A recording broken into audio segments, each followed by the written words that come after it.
Damos curso al desarrollo de la clase, que todo esté bajo el alero del Tao y eh, el ser y el no ser participen aquí en forma danzante para que eh, podamos acercarnos a los conocimientos, a la experiencia de lo que está preparado para nuestra clase. Está preparado por entidades mayores y bueno, lo que he estado preparando y como ustedes se están preparando también. Entre todos hacemos una unidad.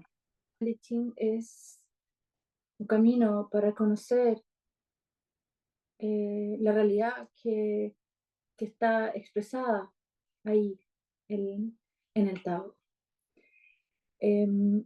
Entonces, si si lo miramos como dos libros separados, o dos cursos separados, dos temas separados, no estamos entrando en el misterio, no estamos entrando en su centro y poco podremos realmente hacer con el I Ching. Primero tenemos que acercarnos a la cosmovisión del Tao, a la cosmovisión del I Ching, bajo la influencia la estricta influencia del Tao. Recordar que el Tao es una realidad superior a la cual no podemos acceder directamente con palabras. Todo lo que digamos del Tao, así como comienza el libro de Lao Tse, no es realmente lo que es el Tao. Las palabras pueden ayudar a encaminar una descripción, una definición, un acercamiento, pero no nos van a revelar realmente lo que es final y últimamente el Tao, porque es el origen y el fin de todas las cosas. Es la unidad máxima, encuentro entre la danza en la danza del movimiento de sus partes. Una forma de llamar a sus partes es el yin y el yang. Es una forma de llamar eh, esos principios eh, generales, esos principios máximos de más que contrariedad, complementariedad, y que no se puede en ningún caso nunca explicar el uno sin el otro. Como principio de, sobre todo en cuanto a luz y oscuridad, entonces nos encontramos con este principio del yin y el yang, esta luz y esta oscuridad, este arriba y este abajo, este sensación de positivo versus negativo eh, y eh, externo e interno y tantos otros complementarios que no se puede explicar uno sin el otro. Eh, esta danza en sí misma es el tai chi y la sensación de que el Tao va siempre en movimiento, en un movimiento eh, fluido, es una de las características que permiten como acercarnos a definir qué es el Tao. Es el libre fluir, este camino que no recuerda un camino externo distinguido por nadie en especial, sino que sapiencialmente sentido desde lo más profundo del ser, eh, de la naturaleza, del cielo, de la tierra, del hombre y del Tao. Esta danza nos acerca a una, eh, saber danzarlo, nos acerca a tener la habilidad, el té, para vivir, como diría Alan Watts, acerca del Tao y su té. Pero el té, entonces, esa eh, disposición a vivir de acuerdo al camino del Tao. El té se expresa de forma tan distinta en cada uno de los seres.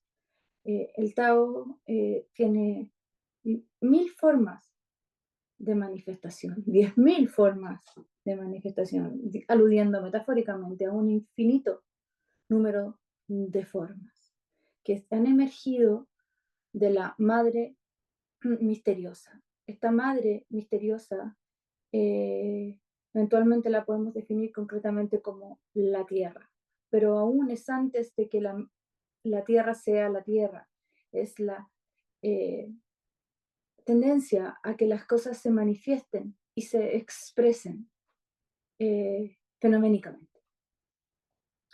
Esta manifestación mm, de, de las 10.000 cosas en los fenómenos de afuera es lo que nosotros conocemos y por donde a veces nos regimos cuando decimos que algo es y algo no es.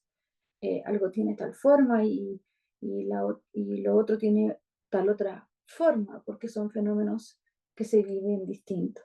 Sin embargo, para el Tao, la parte que no se expresa en la forma, la parte que no es visible, su parte invincible, intangible e inabordable desde la razón y, por supuesto, la lógica, eh, también participa en lo que es el fenómeno de la cosa. Y es más, participa fuertemente ahí.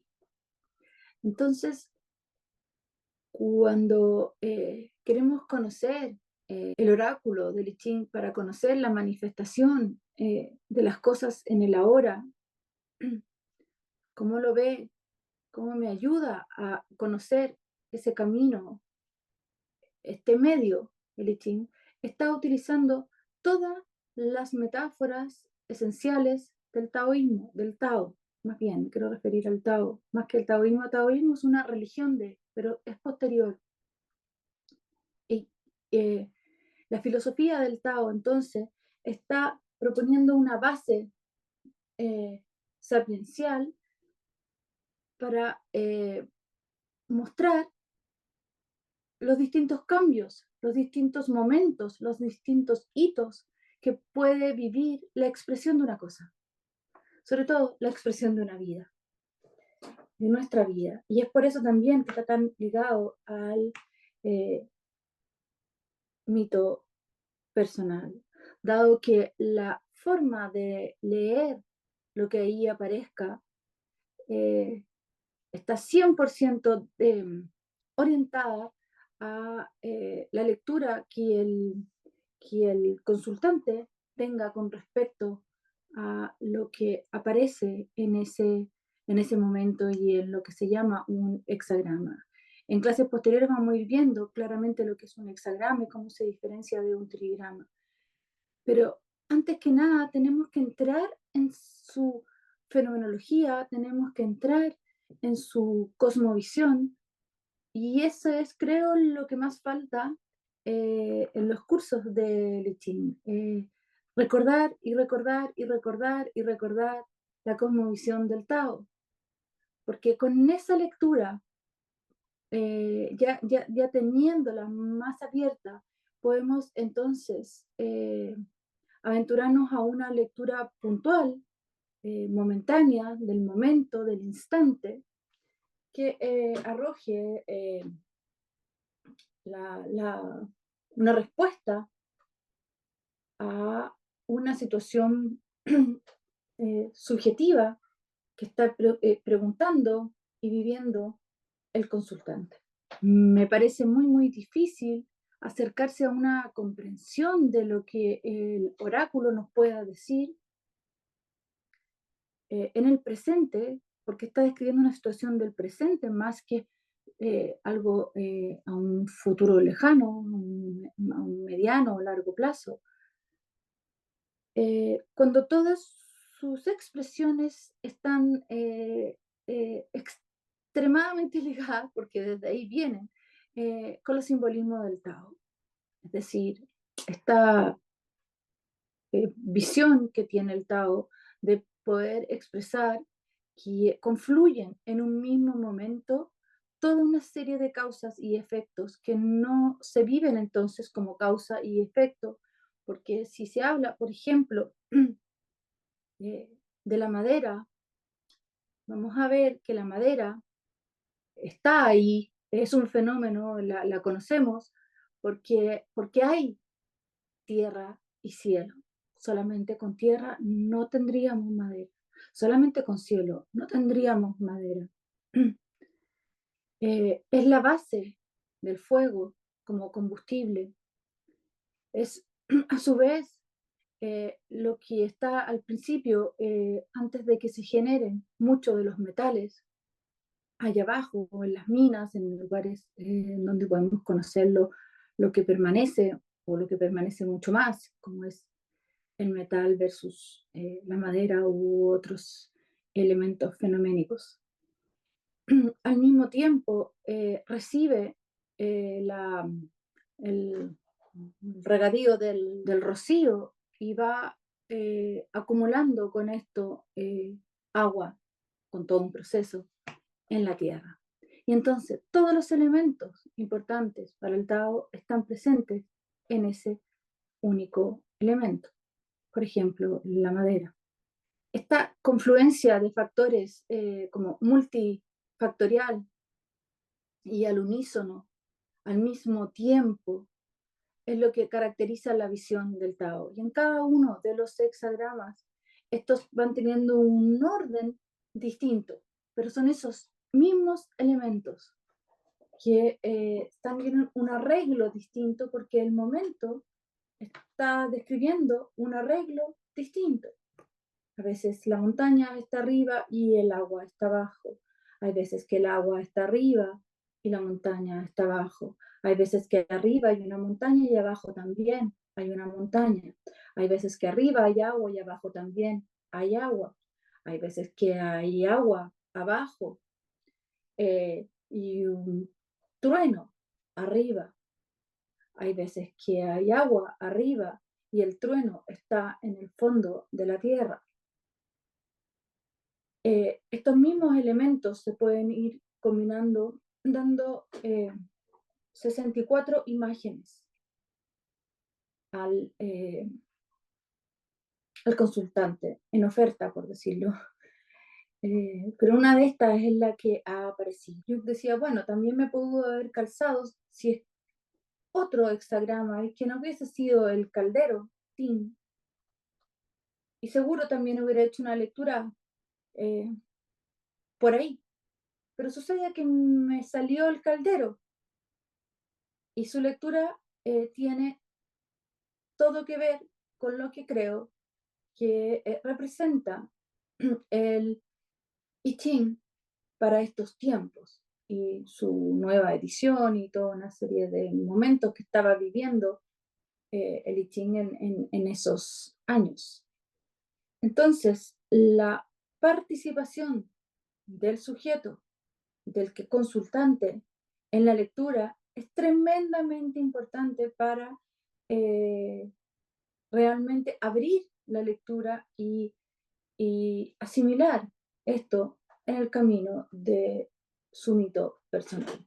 Y digo de su mito personal y no de su historia, porque es ese camino que se va rigiendo por el espíritu de la profundidad, y en donde el centro y el origen está en el interior, en el centro, o sea, el origen está en el centro y no queda en una extensión lineal de nuestra línea de vida históricamente hablando o cronológicamente vivida.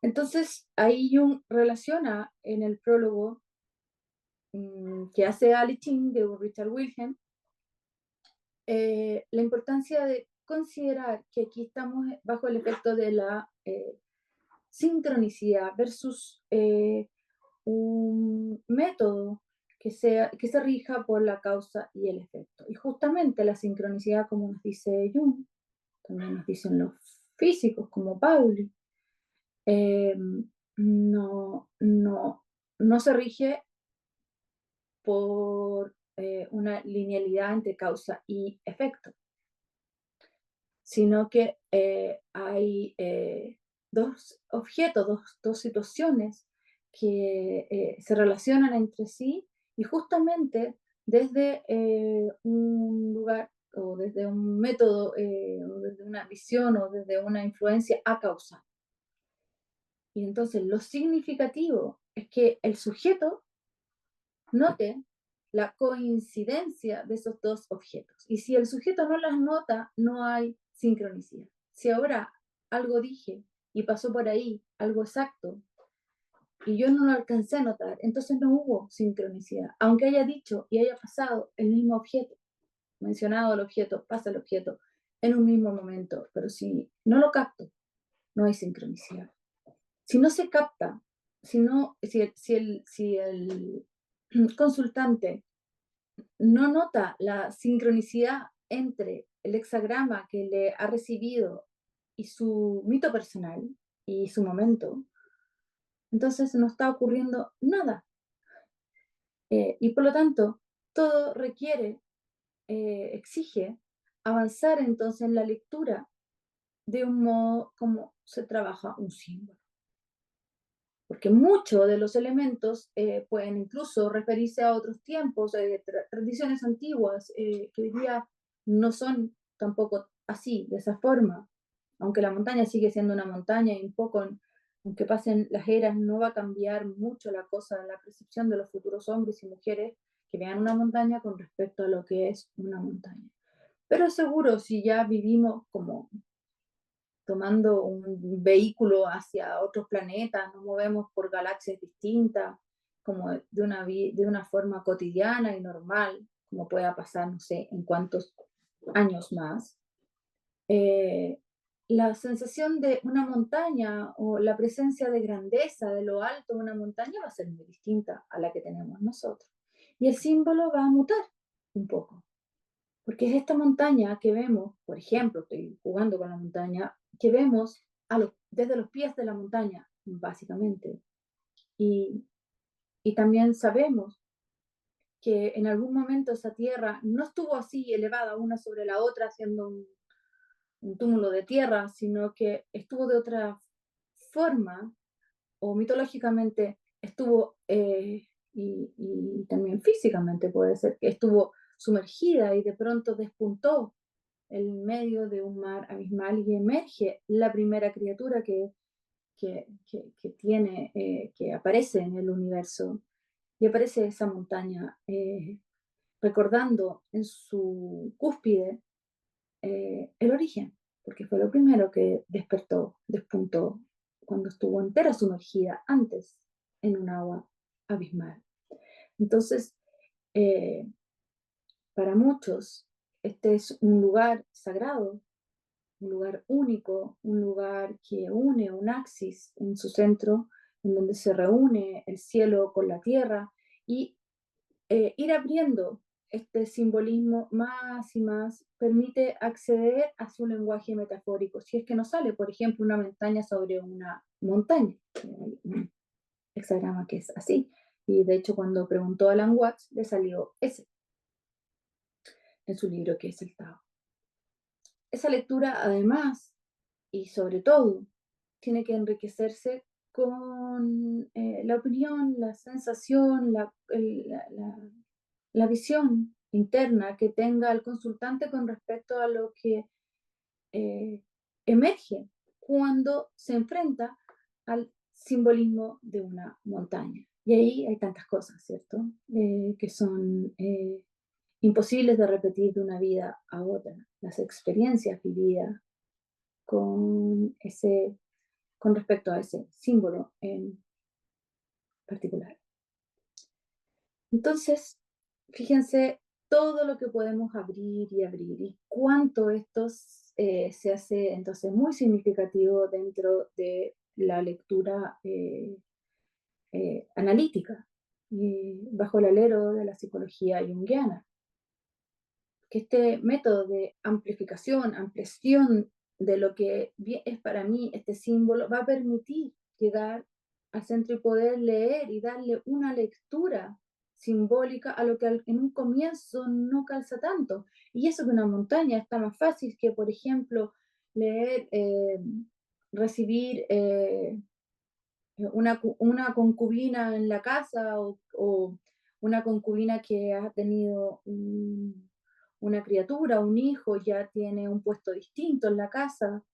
Entonces, eh, hay que abrir ese símbolo, no solamente hoy día, no solamente para Oriente con respecto a Occidente y lo que puede llegar a ser una concubina, pero si lo abrimos, poco a poco vamos a encontrarnos con elementos externos que llegan a la casa y que se hacen parte de la casa y que tienen igual un funcionamiento eh, con algún tipo de normas o reglamentos que es parte de la casa y que pertenece y al mismo tiempo no, y que con el tiempo quizás empieza a pertenecer más. Bueno, y ya nos salimos de lo que es una concubina así y entramos en esa dimensión de incorporar algo que al principio no estaba ahí y que no ha nacido naturalmente, sino que literalmente ha sido traído del exterior al interior. Con toda la resistencia además que pueda provocar o con todos los gustos que pueda también provocar, afinidades. Entonces, mientras más estemos remojados en lo que es el Tao y cómo es su visión, cómo opera, eh, más y más podemos acercarnos a cada uno de los 64 hexagramas. Además de saber que en sí mismo los 64 hexagramas van rotando de acuerdo a un movimiento circular en donde cada uno de estos son las manifestaciones momentáneas de un momento, de un tiempo, pero que ninguna de ellas queda en forma permanente. Este libre fluir, pero constante fluir por la rotación de los 64 hexagramas es algo que a todos nos toca, aunque algunos nos interpreten más que otros. Como nosotros también, eh, aunque tengamos algún signo zodiacal por sol, recorremos cada una de esas otras casas a lo largo de nuestras vidas, a lo largo del año, eh, y cada uno de los mismos signos, porque estamos compuestos por más signos que solamente el Sol, y porque cada uno de esos otros se vive, se palpan y se sienten en el ambiente y suceden cosas donde todos nos vemos bajo los efectos de cómo está el cielo en esos momentos. Entonces, la lectura continua, en el fin de semana hice el ejercicio de escuchar todo el audiolibro de los 64 hexagramas, todo el libro, que son, no sé, muchas horas. Y era para tener una panorámica, cómo va moviéndose, como mirándolo como si fuera un extraterrestre, estuviera llegando a la Tierra y conociera como las posibilidades de los momentos, eh, cómo interjuegan una serie de elementos que son visibles y que en esa nomenclatura exacta se produce entonces una cualidad del momento. ¿Y cómo son estas cualidades del momento? Agregándole además las posibilidades de enfatizar algo en puntual, dependiendo de si una de las líneas está ya cargada y está lista para pasar a ser justamente su opuesto. Y en realidad en el Tao, todo lo opuesto en algún punto pasa a ser justo su contrario. Y eso es lo que hace que este dinamismo sea realmente un dinamismo de complementación tan maravillosamente compenetrado, porque finalmente en el momento de máxima saturación del yang ya estamos listos, está todo listo, porque ya adentro de yang ya está lista la semilla yin. No hay algo que decidir o coronar o pasar un punto en donde hay un agente externo que te gradúa de yin y ya estás listo para pasar allá, sino que en el interior, bueno, en la parte negrita aquí se ve un poco menos la pelotita blanca, pero ya está la semilla del yin, ya todo va a que avance hacia allá y empieza entonces la disminución. Si ustedes ven, empieza a disminuir el engrosamiento de yin, en el caso del oscuro, y empieza a hacer yang. Lo mismo pasa con la fuerza yang. En algún momento, cuando ya ha engrosado, todo va hacia la gestación de la semilla de su opuesto complementario, yin, y ya lo tiene adentro. Eso de tenerlo adentro es algo sumamente parlante de lo que es el Tao. Nada, nada, nada emerge desde afuera. Nada sucede porque alguien se corona, se gradúa, recibe un diploma, eh, una satisfacción exterior, sino que todo emerge, los grandes cambios emergen todos desde afuera. Y la semilla ya estaba ahí desde hace un rato, hasta que ya no queda más que serlo.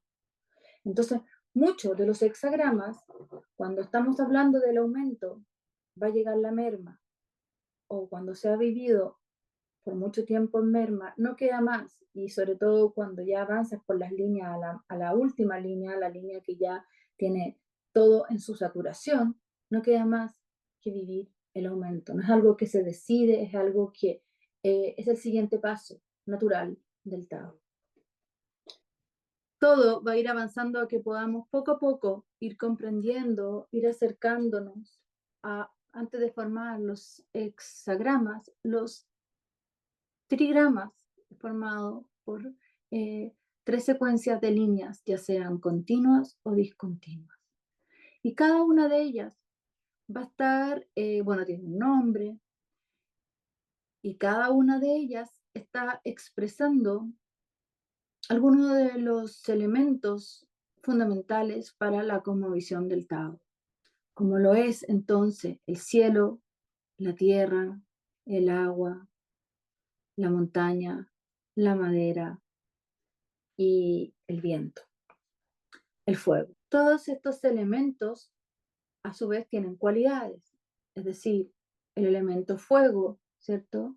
Tiene la cualidad del calor y se asemeja a la luz y al sol.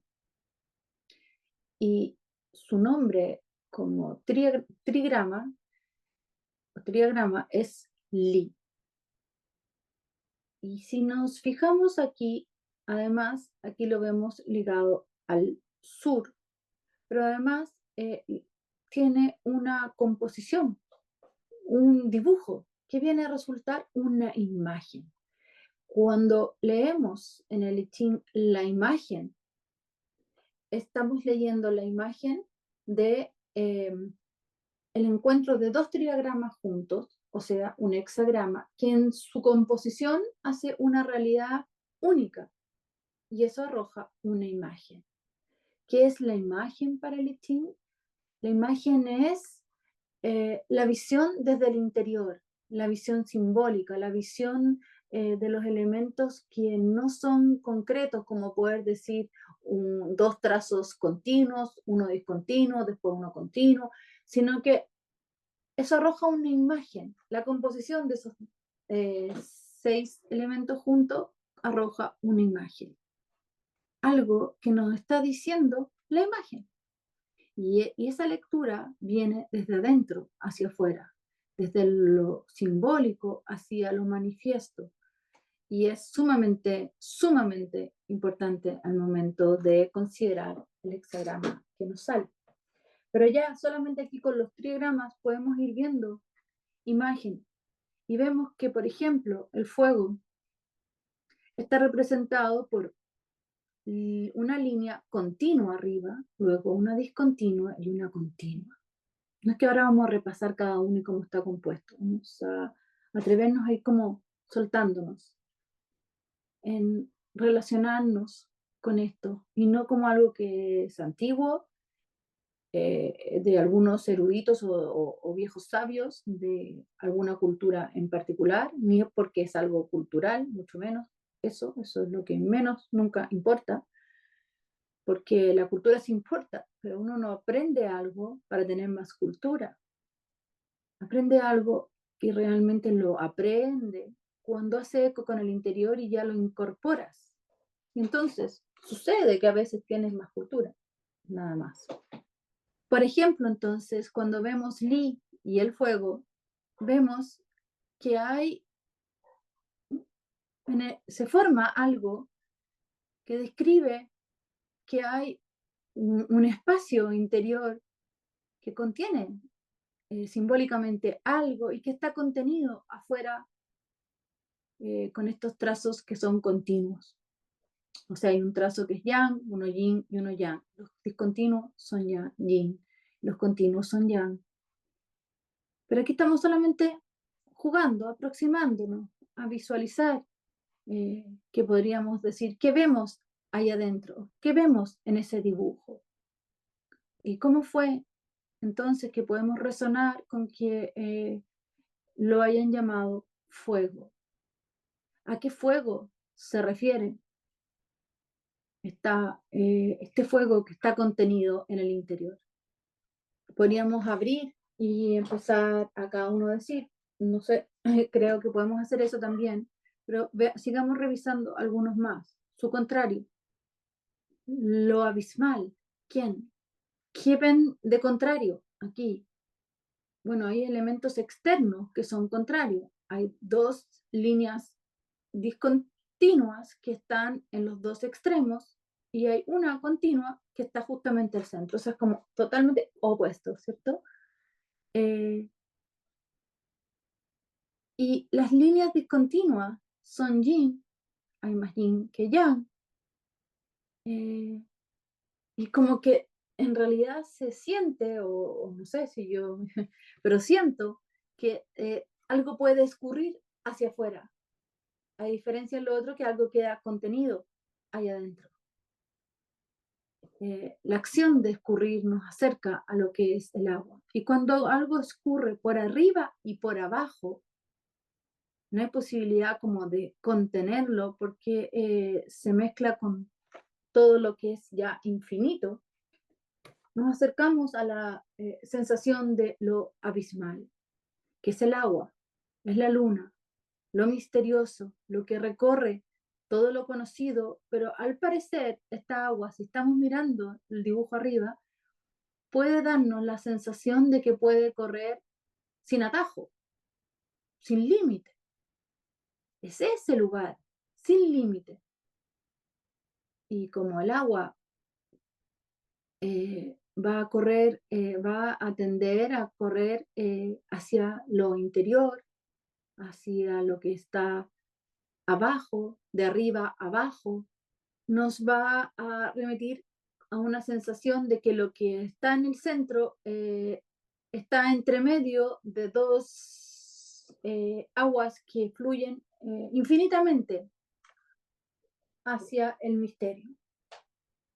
Para mí se me hace profundamente como claro interiormente que esto nos recuerde lo abismal. Pero bueno,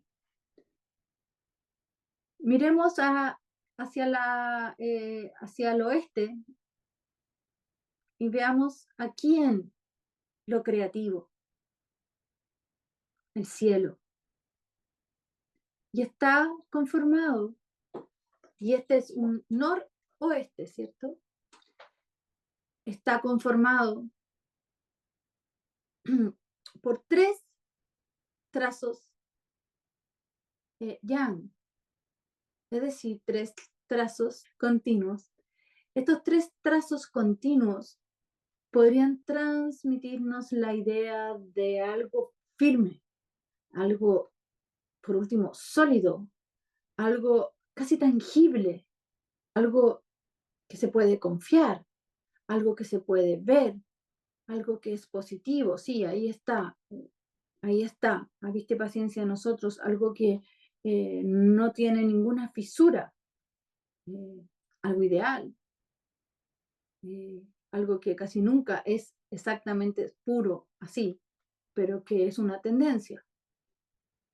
Y aquí se ha propuesto en el I Ching, digamos, como lo creativo. Si bien eso podría costar y decir cómo se va a crear si está todo tan compacto,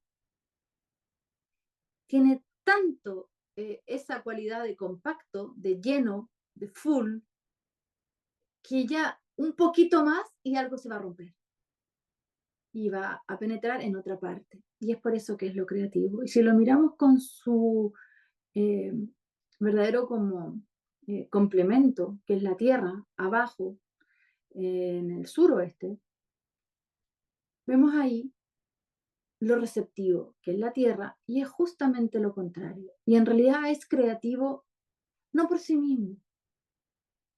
Lo receptivo no es receptivo tampoco por sí mismo. Recepciona a lo creativo crea en lo receptivo. Y entonces no es lo mismo que veíamos antes. No podemos hablar de la luz sin la oscuridad. Porque esta es la tierra, sí, es la tierra, pero es la tierra simbólica, no es la tierra de Anasac que uno compra de tipo, no, es, es el principio de la tierra que supera a la tierra con no sé qué y con no sé cuánto y que queda acá y acá, y la tierra buena y la tierra mala. Es el principio de lo que es todo lo que nos describe en el planeta en que estamos, por ejemplo. Pero ese principio, esa tierra, es a su vez y necesita el complemento urgente del agua, porque esa es la tierra en que vivimos cuando hablamos del planeta Tierra. Si viajamos en una de estas misiones espaciales y fuéramos todo el curso y miráramos la Tierra, se llama Tierra, pero es esa tierra que es tierra agua y también tierra cielo y tierra eh, fecundada por ríos, lagos y veríamos una mixtura.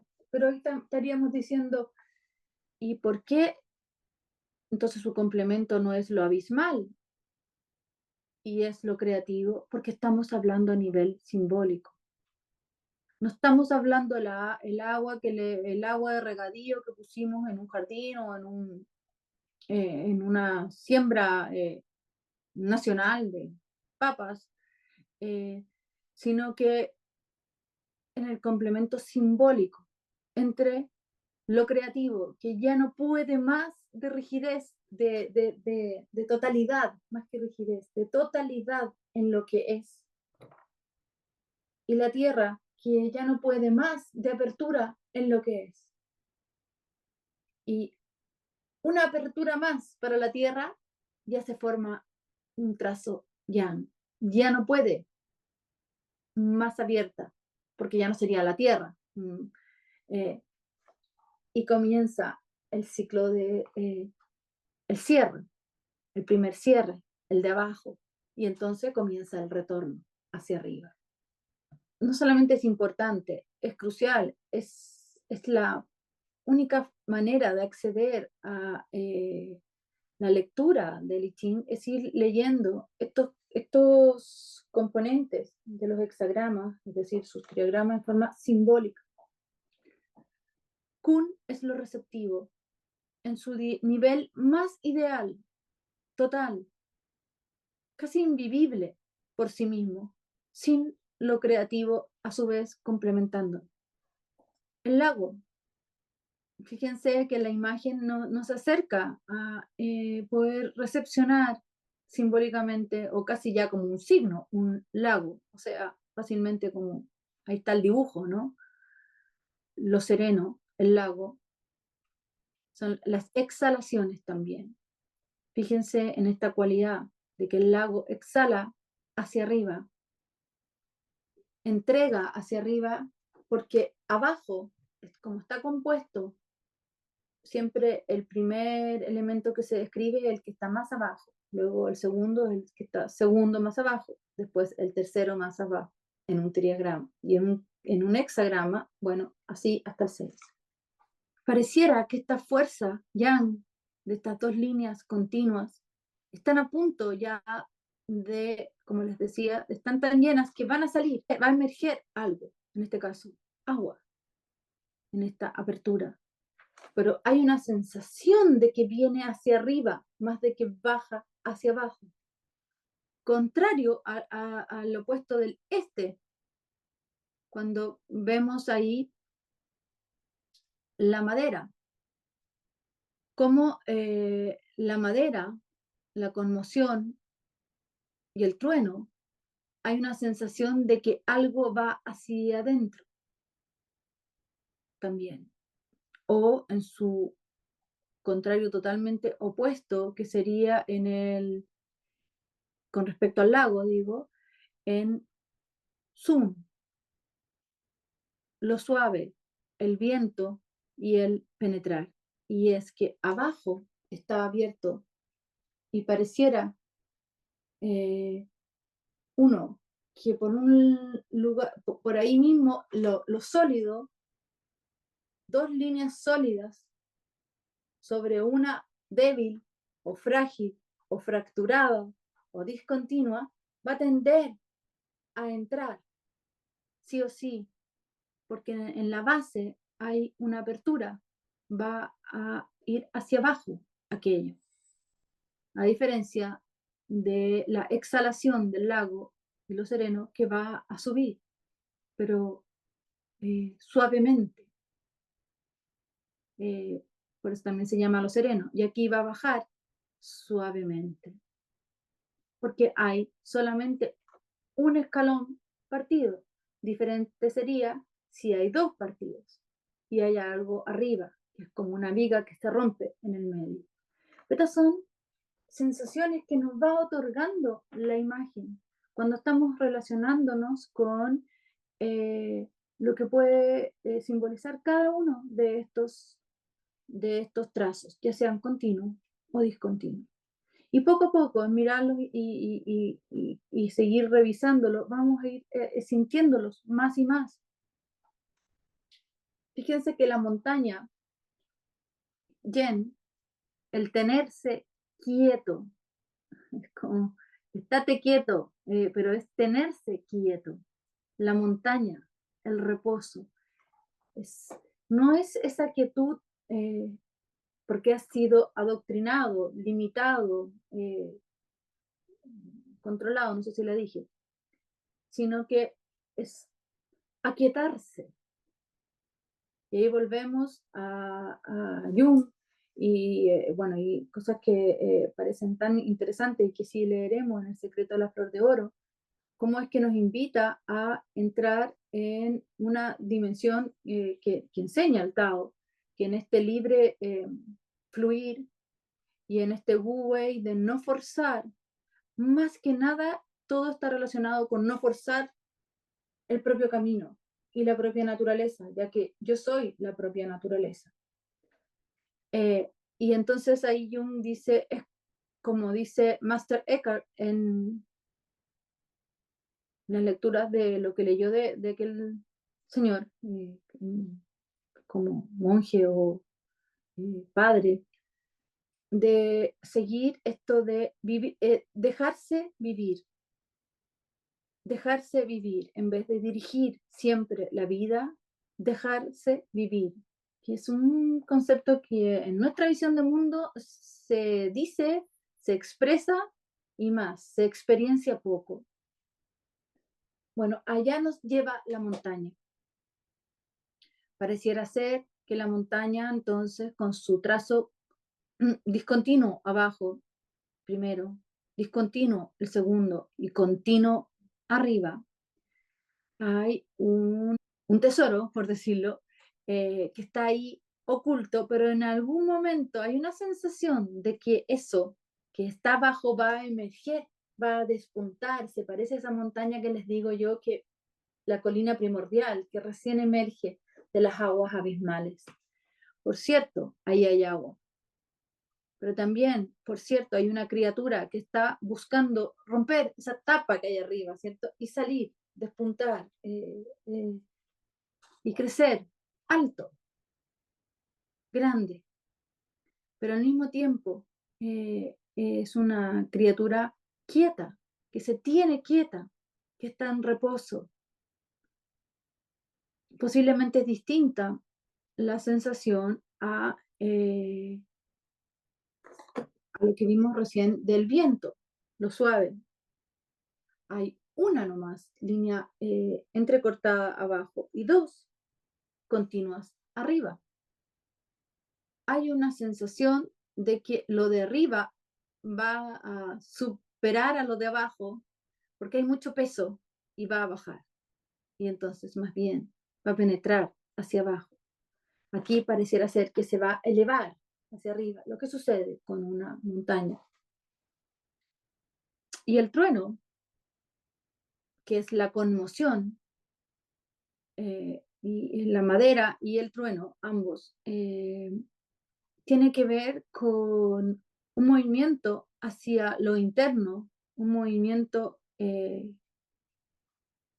hacia lo interno, pero a su vez un movimiento en donde el trueno, cuando está en el medio de la tierra, está adentro de la tierra, dice Lichín, en algún momento va también a salir. Y hay una conmoción que me cuesta encontrar palabras afines, a lo mejor ustedes me ayudan para describir cualitativamente qué es la conmoción.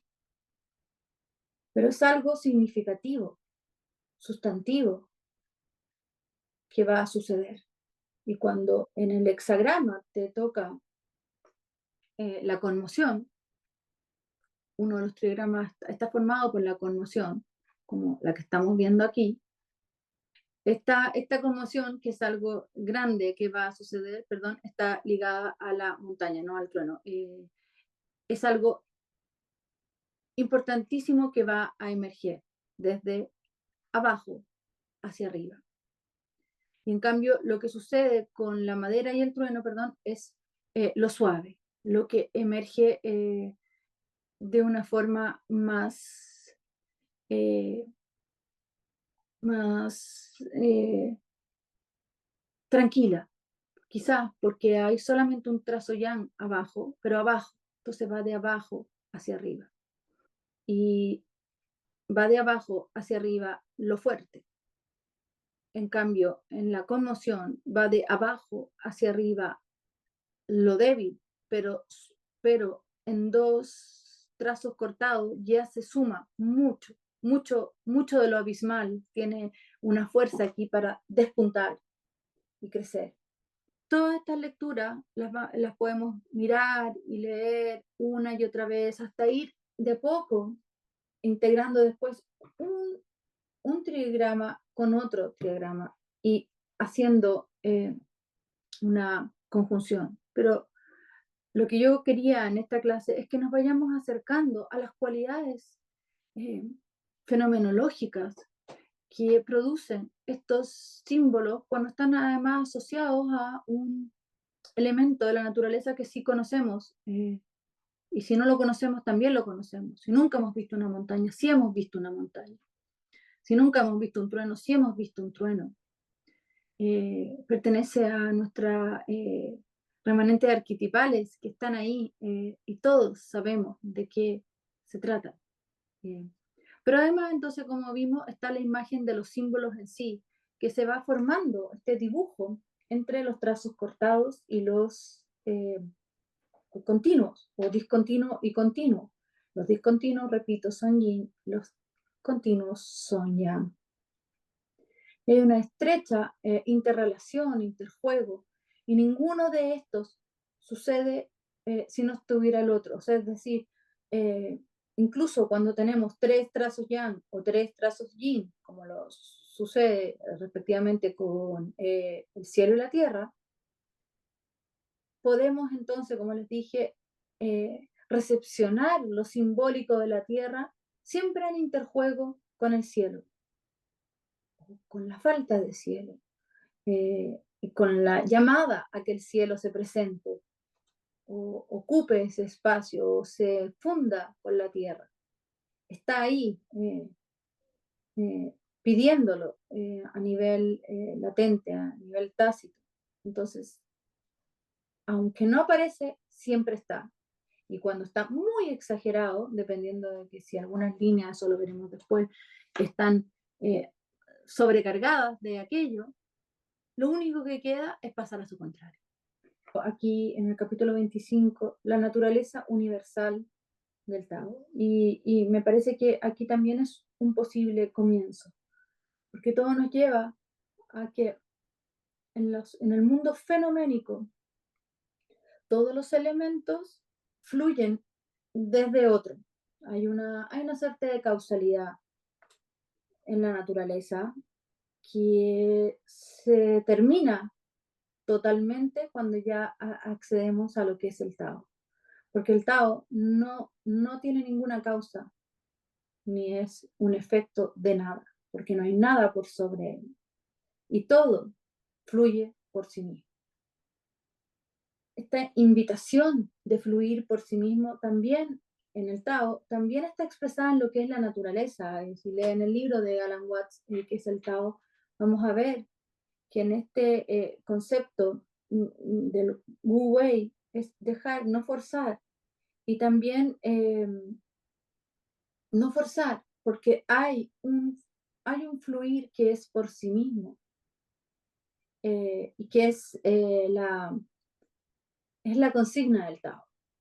El movimiento por sí mismo queda estropeado, limitado, y no llega a ser lo que es o no se manifiesta de la forma como de acuerdo a la naturaleza del Tao, si es que está siendo controlado desde afuera. Y uno de los elementos más potentes es la misma naturaleza. Si la naturaleza sigue su curso, que es fluir de acuerdo al Tao, va por sí misma a mostrar todas las bondades más extraordinarias que no llegaríamos a imaginar. Pero por cierto, también incluye la muerte, incluye el caos, incluye lo abismal. Así que también no se puede atajar, así como dicen que ahora viene un mal tiempo, ¿cierto? Eh, no se puede atajar lo que viene llegando, que claro nos recuerda todo lo abismal. Y hay que esperar a que llegue, uno se puede preparar de algunas formas, pero no pretender atajar el ciclón. Hasta ahora no hemos pretendido directamente ir y atajar el ciclón. Eh, pero a veces creemos en nuestra vida que estamos atajando el ciclón, en lo que es nuestra vida, en lo que es nuestra naturaleza, en lo que viene inminente ya. Y el Tao nos invita un poco a dejar que pase y a estar atento a que viene una renovación luego. La naturaleza universal del Tao. La Tierra es grande y también lo es el hombre. En el universo hay 4 cosas grandes y el hombre es una de ellas. El hombre fluye de la tierra fluye del cielo, el cielo fluye del Tao, el Tao fluye por sí mismo. Esto de que el hombre fluye de la tierra, es que hay algo, un mentor que nos guía. Y, y para el Tao, la tierra es nuestro mentor. Se fija más como mentor en la tierra que en el cielo. Pero a su vez, la tierra fluye del cielo. O sea, la tierra igual tiene un complemento distinto y fluye de ahí, por muy tosca, por muy concreta, por muy bella, tiene su complemento eh, desde donde emerge, donde fluye, hacia donde fluye y desde dónde fluye, eh, que viene de acuerdo a imágenes celestiales, eh, o todo lo que pueda ser ese otro, eso que está reflejado en el firmamento, aunque es cielo más que firmamento. Y ya el cielo no está fluyendo de la tierra, sino que fluye directamente del Tao, de algo más grande.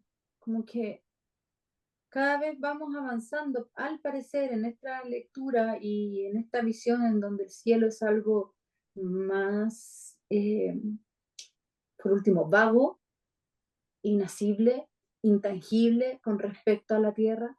Entonces, que vamos pasando de lo tangible a lo intangible, hasta que el cielo fluya del Tao, ya ahí perdimos toda posibilidad de eh, tocar, eh, observar, eh, medir, predecir, porque ya eh, el Tao no se rige por nada y fluye por sí mismo. Entonces, todo lo que queramos hacer, que se puede hasta cierta parte del camino. Y luego perdemos todo contacto, porque entramos en el no ser. Y este juego que estaba más adelante, que en el Tao está constantemente en interjuego el ser y el no ser. Capítulo 29. La dialéctica del mundo y su naturaleza acrática. A veces soplan suavemente, otras con fuerza. Unas cosas son vigorosas, otras débiles. A veces permanecen, otras veces caen. Por esto el sabio rechaza todo exceso, desecha los absolutos y descarta toda exuberancia. La invitación del Tao porque está constantemente también esta idea de rechazar los excesos. Pero hay un punto crucial aquí, que es desechar los absolutos, porque está mostrándonos en la lectura de que a veces sopla suavemente, otras con fuerza. Algunas cosas son vigorosas y otras débiles. Y ambas, como si ya están en el reino del Señor. Pero además, todas las cosas ya aquí en esta visión del Tao, no podemos tener una ley de certeza, además de que la misma cosa en otro escenario pueda comportarse de forma débil o de forma vigorosa. Hay veces que lo más débil se puede comportar de la forma más vigorosa existente.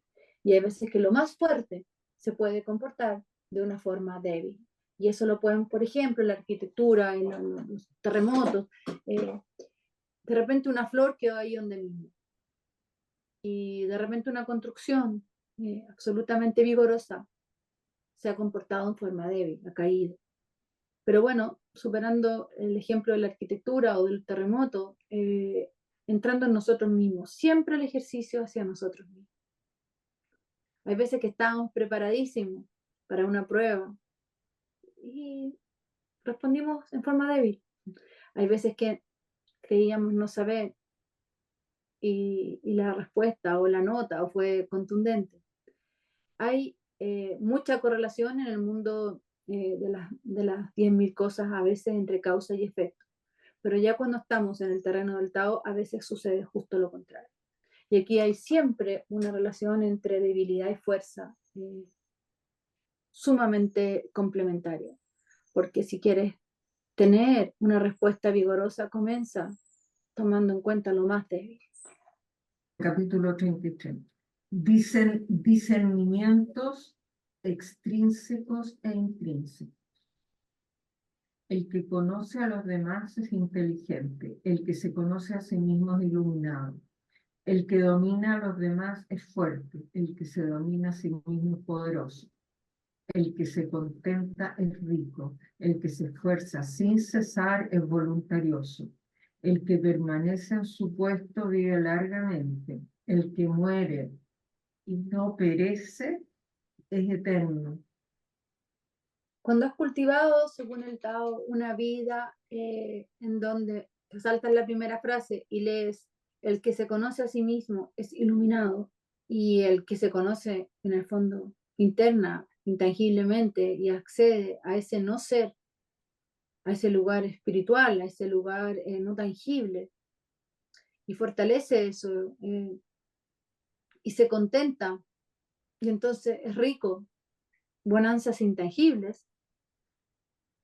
y permanece entonces en su puesto, aunque muera. Si muere, no va a perecer porque él ya está identificado no tanto con su materia y su cuerpo, sino con su cuerpo espiritual. Entonces, muere, pero ha muerto tan solo su cuerpo y por lo tanto se hace eterno. Si solamente te has quedado identificado con el cuerpo fenoménico, si este muere, ya no hay nada más. Eh, y entonces una vida acotada. Y lo extrínseco y lo intrínseco, además de exterior e interior, tiene que ver con lo que es finito. Lo extrínseco siempre va a ser finito.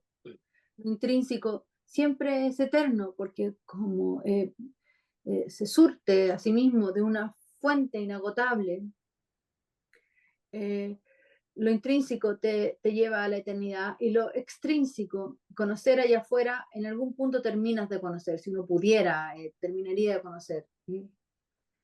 Pero en el conocimiento del interior no hay tal fin, no hay tal límite, no hay límite.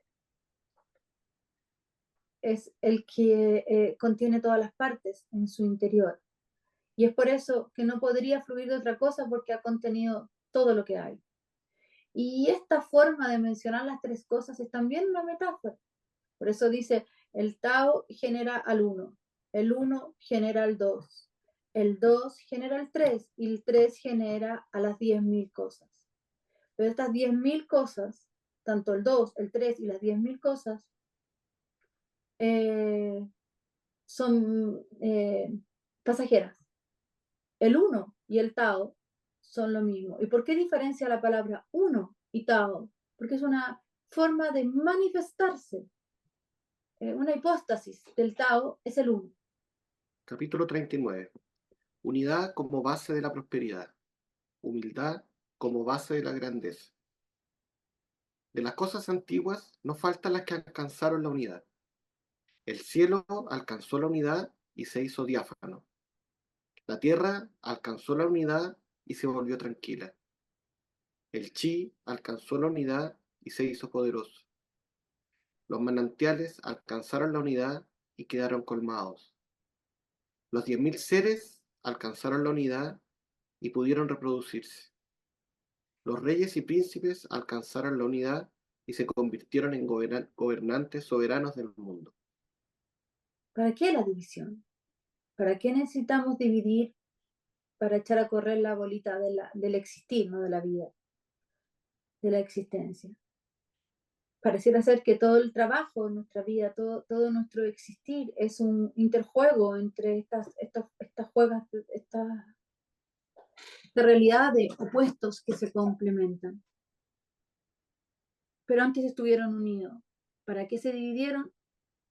Para empezar a buscar esa misma unidad que antes ya se tuvo. Y ahí eso fue lo que dije, que no sé de dónde y para qué se echó a correr eso que se llama vida y para qué estamos y para qué está el planeta Tierra y el otro que se está extinguiendo y el que está naciendo, emergiendo recién ahora, en este momento. Quizás está emergiendo un planeta nuevo que va a tener un tiempo para nosotros muy largo de desarrollo, evolución. Pero bueno, volviendo a nosotros, acá, a los hombres, que fluimos de la tierra, y la tierra fluye del cielo, y el cielo fluye del Tao. Pareciera ser que todo el juego es muy simple, partir de la unidad, separar para conocer y volver a alcanzar y buscar en nuestra vida esa unidad.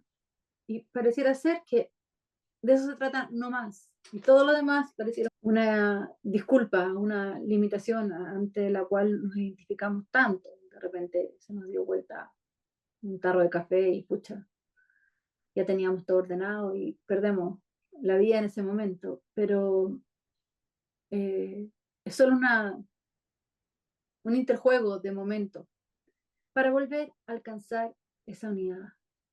Pero no podíamos quedarnos como unidad funcionando, necesitábamos separarnos.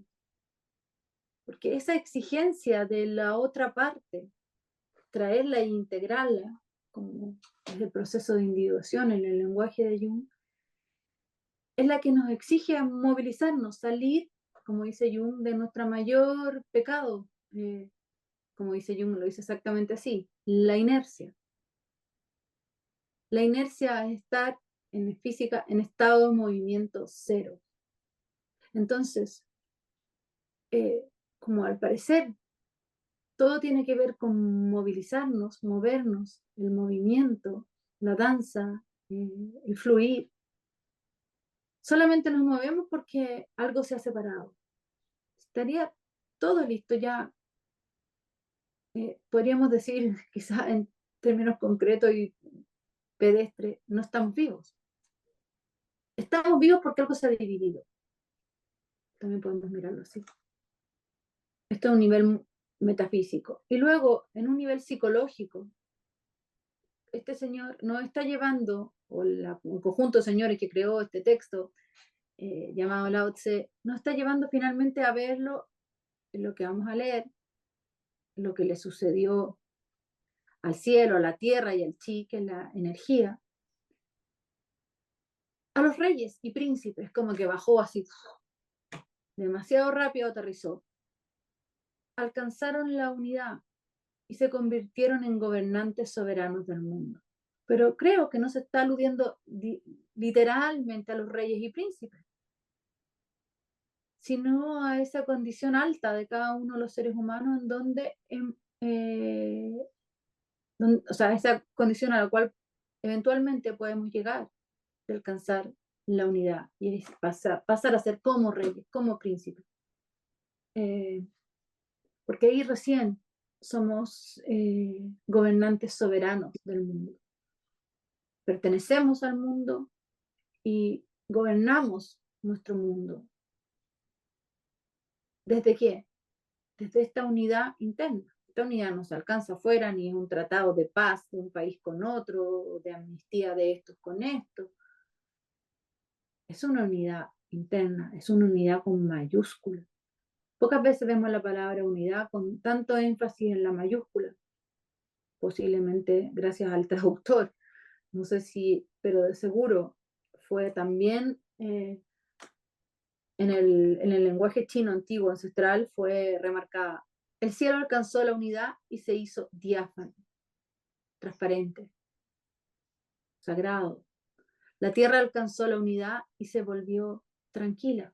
Claro, porque todo ese movimiento, todos esos coletazos en nuestra mitología, entre Ténica y Kai Bilú, tienen que ver con que son dos fuerzas opuestas que estuvieron juntas antes, que fueron una unidad, y de pronto se han separado en dos serpientes. Y una es súper revoltosa, Tenten, Kai Kai, Bilú. Tenten es súper lenta y apoltronada, pero ya está, es tanto lo que la molesta a Kai Kai con su revoloteo de aguas que tiene que atinar, como se dice acá, y empezar a subir los montes, crear montes, montañas, para que no será alcanzada ella y su gente por las fuerzas de Kai Kai. Entonces hay un dinamismo que va expresando de chiripazo lo que es la geografía. Y hay ciertas partes donde Kai Kai se hundió y quedaron espacios de mar, y después sale, y ahí ganó Tenten, y entonces por eso Chiloé, por ejemplo, se ve como un archipiélago, tanta arriba y abajo, y arriba y abajo, que lo podríamos ver y visualizar como el dinamismo de estas dos serpientes. Cuando estas dos serpientes se unen, ya no hay ni Tenten ni Kai Kai, sino que una unidad, que es la misma inicial, y todo se volvió tranquilo. Cuando se habla de la Tierra, eso incluye también el agua, los mares, como les decía, el planeta Tierra. Y ahí está expresado entonces en esa misma metáfora entre Tenten y Kai Kai, el chi, que es el tai chi, o sea, el juego entre las energías del chi, la danza entre las energías del chi, entre yin y yang, que se ha hecho poderosa. Poderosa porque están complementados todos los elementos, no falta nada, está todo ahí adentro, porque ha alcanzado la unidad. En cualquier alcance de la unidad significa alcanzar el Tao. Unidad es Tao también. Cuando el Tao Te Ching habla de tranquilidad o no wu wei, no forzar, dejar fluir, no actuar, es no actuar en lo externo, no intentar controlar la naturaleza, no interferir en el flujo, pero sí ser ese movimiento. Entonces, cuando Jung dice de que en realidad la cita es así, si no fuera por el alma, el hombre caería en su peor vicio o pecado, según versiones. ¿Cuál es el vicio? La inercia. Y la inercia en realidad no es no movimiento, es la inercia de estar cero movimiento interior, porque está, primera parte de la cita, si no fuera por el alma, entonces sin el revoloteo del alma que exige entrar en los intersticios más profundos del ánima, o sea, del ánima y con este movimiento hacia lo interno, hacia el espíritu de la profundidad, y en un pseudo aparente movimiento afuera. O sea, esa inercia significa igual ir todos los días al trabajo, sacar la basura, rastrillar no sé qué, hacer todos los checklists, responder a todos los checklists de lo que el espíritu de nuestros tiempos nos exige. Pero aún así estamos en inercia, ¿no? Es esa inercia. Entonces, hay un movimiento externo y uno interno. Y hay que trocar el externo por el interno. Es decir, detenerse un poco en controlar afuera y despertar, avivar, despertar de la inercia en el interior. Y es por eso que en El secreto de la flor de oro, que es un tratado taoísta, hay un feroz movimiento, pero interno, el movimiento circular de la luz.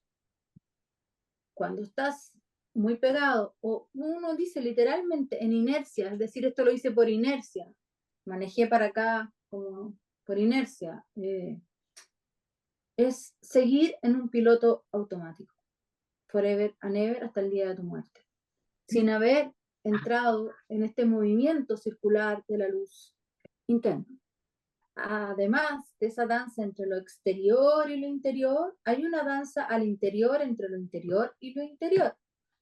A ese baile pocas veces vamos. Y también alude a esto, la danza entre lo interior y lo interior.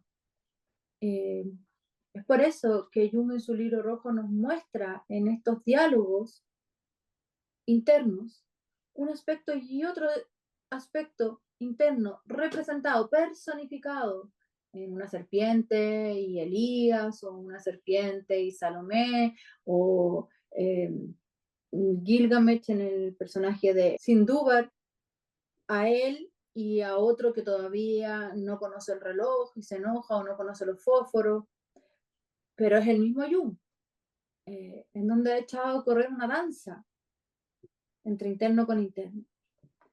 A ambas cosas se refiere este movimiento y esta inercia. Por supuesto, también un ostracismo de solamente quedar en lo interior y no danzar con lo exterior, tampoco es el Tao. Capítulo 39. Unidad como base de la prosperidad, humildad como base de la grandeza. Todos ellos son lo que son en virtud de la unidad. Si el cielo no fuera diáfano, estallaría en pedazos. Si la tierra no estuviera tranquila, se derrumbaría en fragmentos. Si los manantiales no estuvieran colmados, se secarían. Si el chi no fuera poderoso, dejaría de existir. Si los 10.000 seres no pudieran reproducirse, acabarían por extinguirse. Entonces, como ese título que aparece ahí arriba, ¿cierto? Quizás como un abstract, como un resumen, unidad como base de la prosperidad. Pareciera ser que todo continúa, avanza y no muere, no se detiene, cuando hay una tendencia, porque siempre una tendencia a la unidad. Incluso la unidad entre los 10.000 seres y su reproducción, hablando como ya más concretamente o biológicamente. Pero además ese reproducirse es un reproducirse simbólico. Acabarían por extinguirse.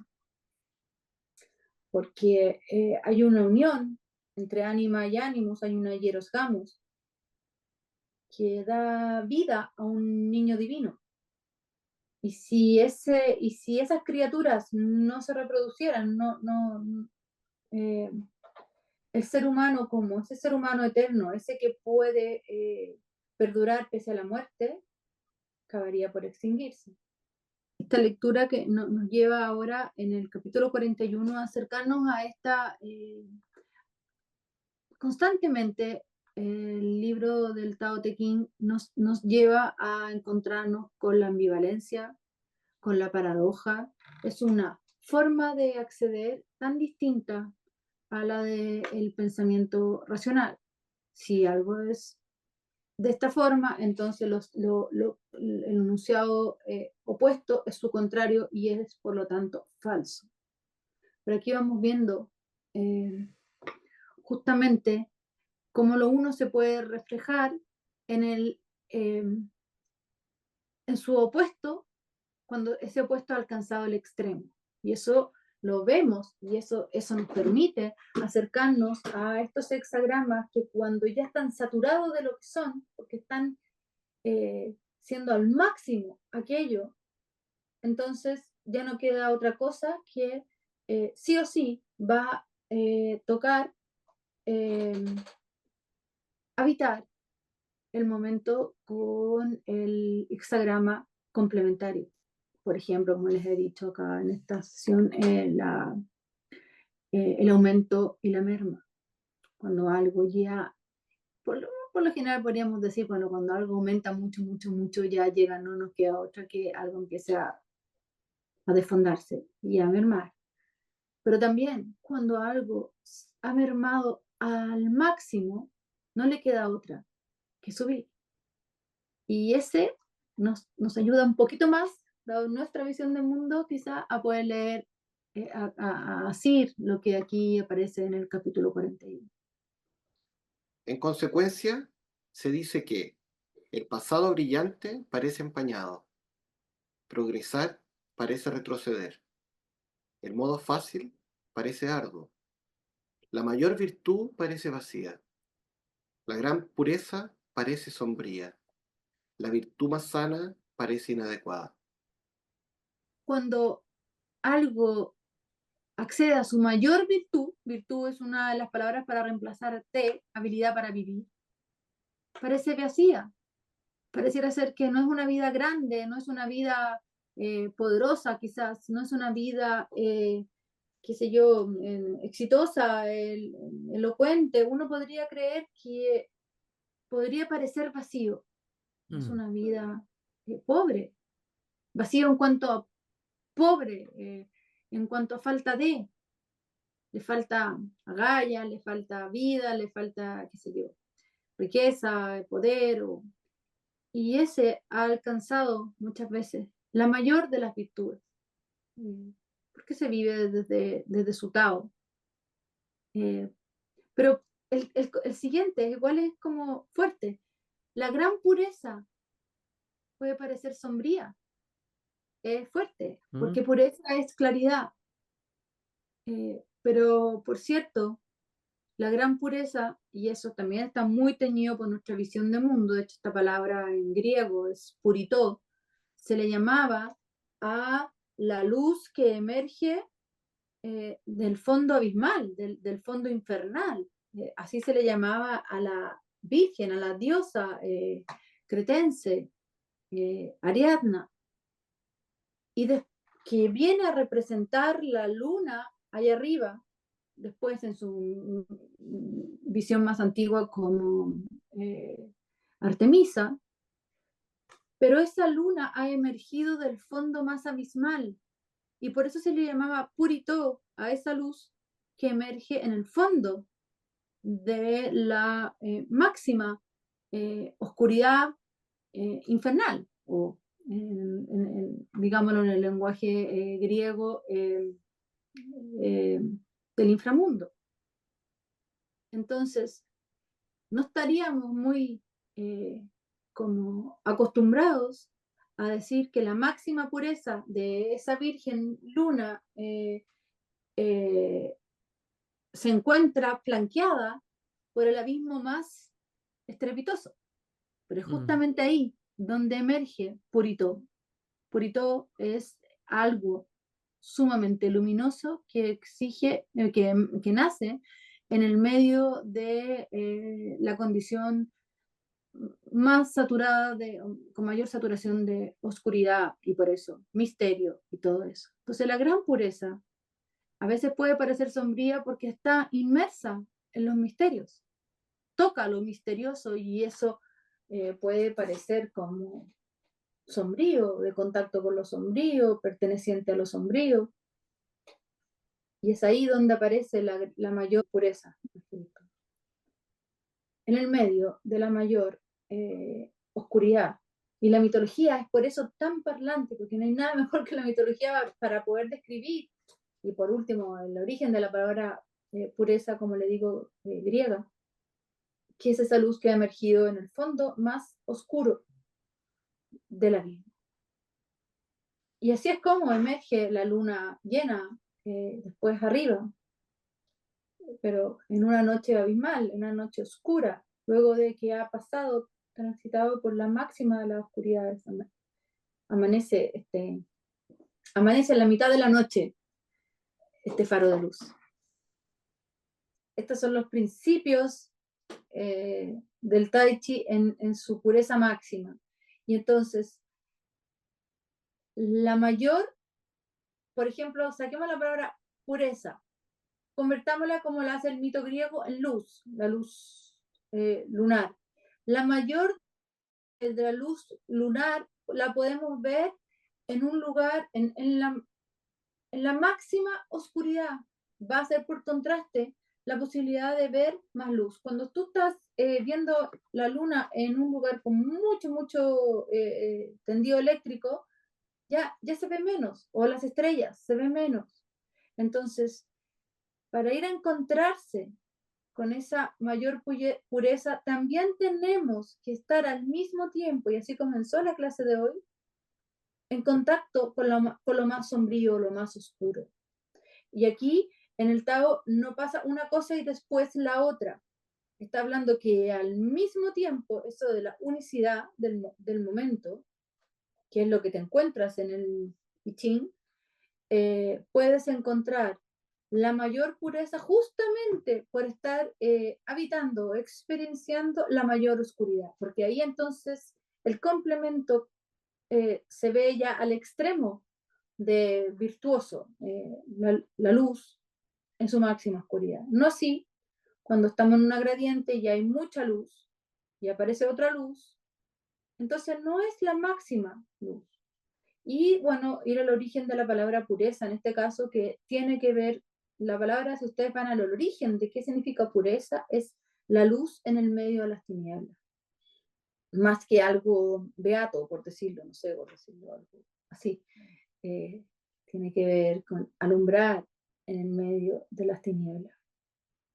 Entonces, el Tao Te Ching nos está mostrando que muchas veces vamos a estar viendo al unísono la causa y el efecto, porque ahí está la madera, como les dije al comienzo de la clase, ahí está la madera para comprobar que hay madera, pero esa madera no estaría si es que al mismo tiempo no hay tierra ni cielo, y esa madera está y influye en el agua porque recibe el, el rocío, pero al mismo tiempo ha tomado agua de sus raíces, y es tanto la de arriba como la de abajo. Y entonces todo está sucediendo simultáneamente. Esta simultaneidad de factores o de elementos en el escenario, digamos, es lo que describe el Tao. Además, eso simultáneo puede tener a su vez un comportamiento cíclico, pero en nuestra visión racional siempre es primero uno que nos lleva al otro, una causa y un efecto. Aquí salimos del pensamiento causal. Están en el mismo lugar, reunidos, lo más lleno con lo más vacío, lo fácil con lo arduo, porque ahí lo vemos y entonces es fácil. O al revés, lo arduo puede solamente comenzar un camino arduo partiendo por lo más fácil. Al mismo tiempo, estás haciendo lo fácil, estás dando el paso fácil o el comienzo haciendo la acción fácil y al mismo tiempo estás comenzando el camino más arduo de todos. El principio de la simultaneidad es algo que no estamos tan acostumbrados a poner sobre la mesa y que el Tao siempre lo trae y así está tratado el I Ching y así está tratado el principio de la sincronía. Simultáneamente nos encontramos con dos acontecimientos que su relación entre ellos es a causa y que es visto significativamente, que es significativo para el observador. Capítulo 45, al orden natural se lo suele rechazar por considerársele inusual. La gran habilidad es en apariencia torpe. La gran elocuencia es en apariencia incongruente. El movimiento vence al frío. La quietud vence al calor. Lo pacífico y sereno son las cosas que restauran el orden del universo. Bueno, va la misma línea de lo que estuvimos viendo recién. Y esta habilidad que en apariencia es torpe. Están hablando de una gran habilidad que es la habilidad del sabio, del que se rige por el Tao, por el camino del Tao, el que está siguiendo ese camino en su mito personal. Y al ser en apariencia torpe es porque uno es un camino singular, subjetivo, no caminado por nadie antes, con todas las vicisitudes que significa esa singularidad. Y en ocasiones contradictorio. Y todo eso puede parecer hacia afuera, en apariencia, torpe. Otro se debe ver más derecho porque está siguiendo su meta, está dirigido a llegar allá, entonces va como flecha a alcanzar y en apariencia se ve habilidoso. Y la meta es externa, no significa que no exista una meta. Para Jung la muerte también es una meta, hacia allá vamos, pero es una percepción interna. No hay una casa que se llama la muerte y vamos todos para allá. Se vive de forma tan distinta entre unos y otros, coetáneos en el mismo momento. Pero en cambio, con metas externas y rotuladas objetivamente, que expresadas en el lenguaje de Jung, en el espíritu de los tiempos, regido por la utilidad y el valor, se ve que va derechito a alcanzar el éxito medido por esa meta externa, cualquiera sea, el MBA en no sé dónde. Y esta otra habilidad te exige avanzar circularmente, por lo cual muchas veces te pillas otra vez en el mismo lugar, pero con un conocimiento gnóstico distinto de la cosa. Y desde afuera puede ser absolutamente torpe, porque de hecho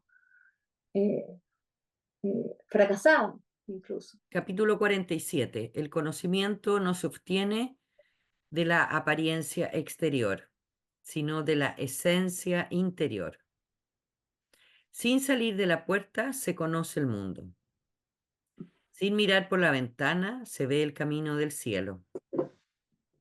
Cuanto más lejos se va, menos se aprende. Así, el sabio no da un paso y llega, no mira y conoce, no interfiere y cumple. Es sí o sí remitirse al interior. Ahora, tampoco significa que, a ver, a él se le grafica muchas veces arriba, o sea, a él, a Lao Tse, se le grafica muchas veces arriba de un burro azul. No, ox es como buey. Y está movilizándose. O sea, por último, le piden, aunque fuera mitológicamente, escribir este libro cuando va a salir del reino.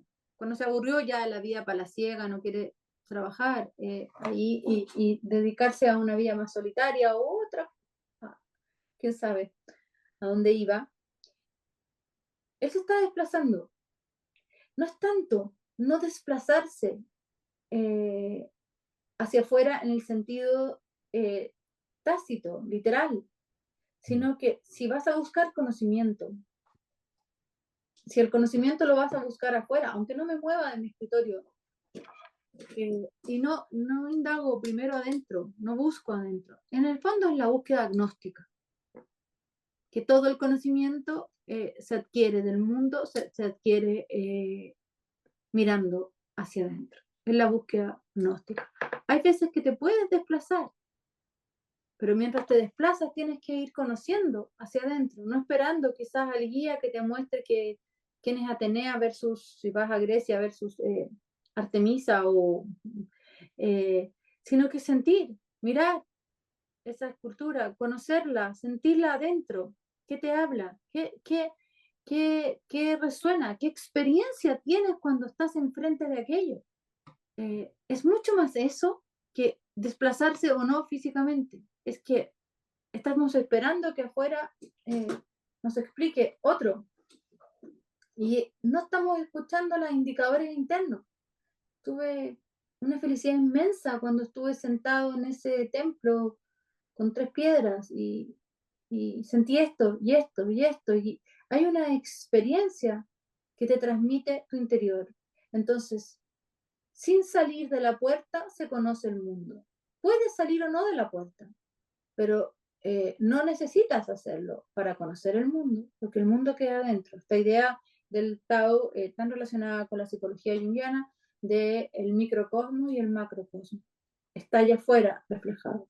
Pero luego, puedes salir, sales y te encuentras con una experiencia que sientes adentro, la anulas porque estás esperando lo que te dice la guía, el papelito, la cosa, la persona, el experto, y no escuchaste todo lo que sentiste cuando te sentiste como divinamente feliz sentado en la mitad de una piedra y un espacio plano o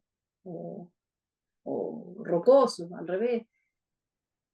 Ahí puedes conocer el mundo. Adentro está, en tu experiencia, lo que también es. En nuestra visión de mundo no tiene mucha validez. Si es que otro está negándolo, entonces ya me quedo con lo que se estudia afuera. Y es por eso que para el gnóstico el mito o el lenguaje simbólico es el vehículo para acceder al conocimiento interior. Y es ahí entonces las imágenes del I Ching. La propuesta de cada uno de los hexagramas, lo que vamos acercándonos en el conocimiento del I Ching, es una puerta para conocer el mundo, con hexagramas que han leído cuánta gente. Pero a mí me va a llegar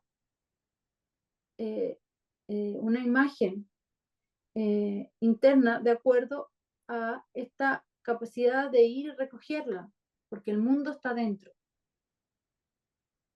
Y sentir entonces qué es lo que el oráculo me dice desde este momento, hacia dónde van los cambios o la quietud de la energía. Hay veces que el cambio significa no hacer cambios, es parte del cambio entre movimiento y quietud.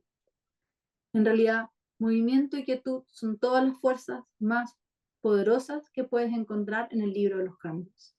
Y esas puedes encontrar incluso a veces lo contrario a lo que te está diciendo, porque justamente ya estaba casi saturado de aquello y ya muy pronto viene entonces la quietud, o al revés, muy pronto viene el cambio, pese a que te diga máximo cambio. Quizás es tan máximo que ya muy pronto queda, o en este momento, debes abordarlo con quietud. Entonces no puedes polarizarte hacia uno de los lados sin estar al unísono sintiendo el otro.